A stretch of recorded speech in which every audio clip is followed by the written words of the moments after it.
Hold on, let me turn this around. Hi. Let's go sit down. Hi guys.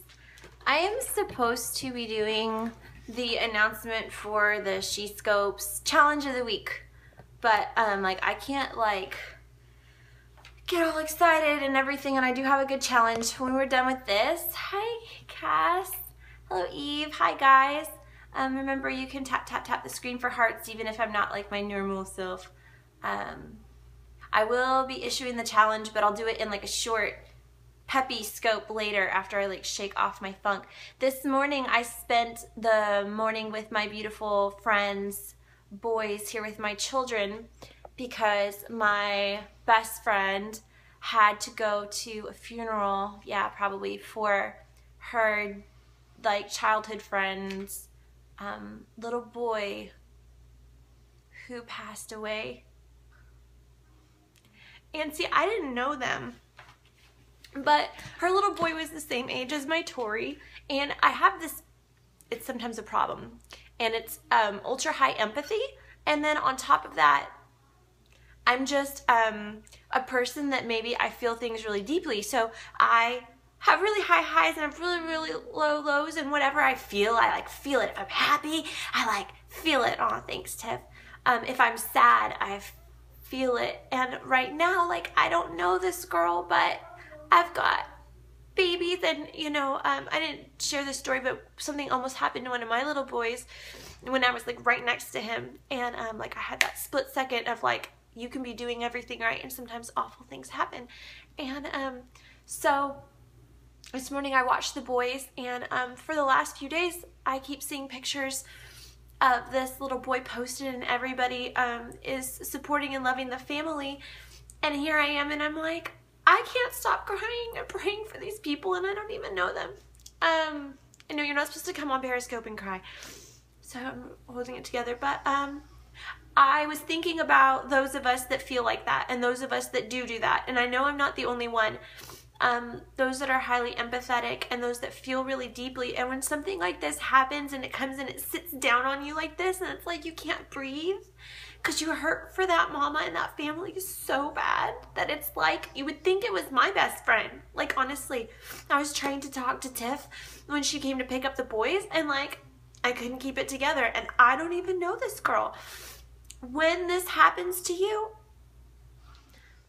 it's not for no reason. We don't feel like this for no reason. It's a burden, but it's not ours to carry. I feel really strongly that when this happens to you, and if you're a believer in a prayer, that happens.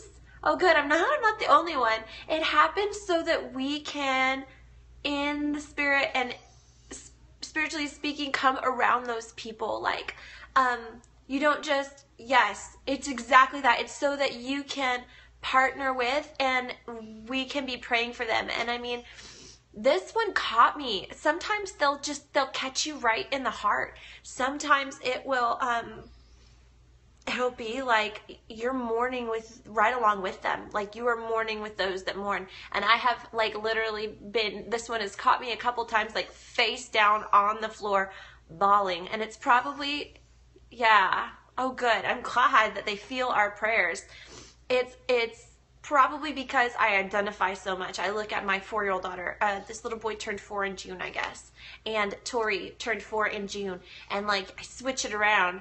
And like, when things like this happen, I know some people, their first instinct is to like point fingers and judge and be like, well, this shouldn't have happened, or this shouldn't have been like this. I don't know if it's something weird about me or if it's something right about me, but all I can think when things like that is, oh, it could have been me. It could have been you. It could have been any of us. Like, I know that it could have happened to me. I am not a perfect parent. I am not somebody, like, we can't control the world. Like, this stuff happens. It could have been any of us. And with Tori being the same age, I know I'm barely getting my words out, sorry. I've just been praying over this family and crying with them, and I'm hoping that maybe since today that this little boy was laid to rest, but maybe it'll lighten a little bit, but until it does, I guess I just have to keep praying it out, and in some way, like, she's just totally not alone, because there's a stranger over here, and I know I'm not the only one, and so, yeah, anyways, so I couldn't fake and pretend like I was all super happy, and we're gonna do the challenge, and we will later. I'll drink some aminos, I'll go baby shower shopping, and I'll be fine, and I'll be normal, and I won't be like that girl crying online, okay? I promise. But the reason that I wanted to go ahead and share that was because I feel like sometimes if we don't know what we're supposed to do with that burden, it just crushes us. So if you are a person who is an intercessor and highly empathetic, and you feel things really deeply, when it comes and sits down on you and wants to crush you, it's because it's not yours to hold on to. You have to pray it through and give it back. So that was that. Thanks, Eve. A little bit awkward, a little bit weird. I don't know. I have no idea if I'll put, aw, I love you to pieces too, Tiff. I don't know if I'll put this one on YouTube. I'll just see if I'm supposed to. But I still wanted to share that. I wanted to share it and just be real. Like, I can't pretend to be okay. Like, I'm just broken for them today because I can't. I have walked through grief. And I've actually kind of studied grief and the process of grieving through that. And to me, it's a lot like following a canyon. You know how it's wide at the top and narrow at the bottom, but it follows the same jagged path? I feel like that's the truth when it comes to losing a child. We follow this same line through, but the depth at which we're traveling can be very different. So when I had miscarriages, I traveled that path, but the depth to which I was experiencing was very different from somebody who, say, carried to term and had a stillbirth, or had lost a baby to SIDS, or in this case has lost a child that they've loved and poured into for 4 years. Like, the path is the same, but the depth of the experience can be very different. So I'm not saying the two are like the same. Does that make sense? Somebody tell me you understand that I'm not like saying apples to apples. Is that making sense? So, okay, good. I'm glad that makes sense. And it's not like, and I don't want it to come across as insensitive in any way, but like knowing what grief feels like and imagining it amplified to the level of losing a child that you've had for 4 years versus losing a baby that you wanted but you had never held. So anyways, just was thinking about grief. I was thinking about empathy and intercession. Oh my gosh, I'm so sorry, Jess. Speaking of that, you know what? I'm going to throw this out here. I don't think that there's probably anybody that's going to be drawn to this particular title, hi Kara, that is ever going to do this, but I'm going to throw it out there because sometimes it's something I didn't know till I went through something horrible. Sometimes we try to comfort people and we can hurt them instead. So I just want to issue one very small, simple tip, okay? If what's starting to come out of your mouth, well-intentioned and loving though you may mean it, if it begins with at least, swallow it, okay? Don't say that, okay? If it starts with at least, that's a minimizing statement, okay? At least you still have 2 healthy children. At least you got to see him. At least you got to hold, no. Don't do it, okay? Never. I know we mean well. Hi, Julie. And, but I just wanted to share that's not an empathizing statement. Really, all you have to say is, I'm so sorry. Sometimes that's all you can say. Like, sometimes you can't say, I know, because we don't know. Or I understand, because we don't know. But you can say, I'm so sorry. I'm so sorry I can't make it better. I'm so sorry I can't change it. But I love you, and I'm praying for you, and I'm crying with you, even though I don't know you. I'm like crazy girl. So, anyways, thoughts on grief, thoughts on empathy, intercession, and I will be back later.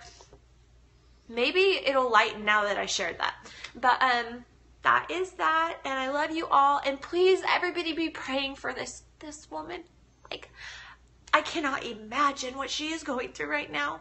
I would just want to drug myself and sit in a dark room and I don't even know what I would do. Don't even know what I would do. Thankfully, the grace of God is there on her. I heard that that she was able to make it through the funeral. That's right, I have met her. That's right, I met her at your dinner, but, you know, we're not like friends, but I'm praying with her and covering her, and I'm so glad to know that I'm not the only one, in the sense that I'm glad that there are many of us, like, encircling her from afar and praying over her and her family, and those beautiful children that are left without their baby brother. So anyways, very much a rambling one. It is what it is. This is what we do, right? This is what we talk about, living out loud. This is our thing, right, y'all? So I will see you guys later with a smile on my face, I promise. And I will have been able to put on makeup. My makeup just kept coming off, so it was pointless. So, but anyways, I love you all. Be praying for Caitlin. I don't know her husband's name. Tiff, what's her husband's name?